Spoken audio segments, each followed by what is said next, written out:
Vertel maar over de Gajo. Daar komt de Majo. En wat is de Majo? De Majo bijt zijn pilowiel eraf. En wat doet hij dan mee? En dan ga je slapen en dan ga je boven slapen, komt de Majo en die gaat op de deur klappen. Echt waar, hè? Ja. En dan gaat hij zo kloppen en doet de deur open, trekt hij zijn broek uit en dan gaat zijn pilowiel en dan gaat hij zijn mes in zijn kont steken. God, maar ja zeg. Dat zal wel pijn doen.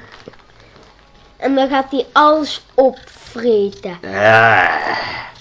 En is dat een enge Gajo? Nee, dat is een Majo.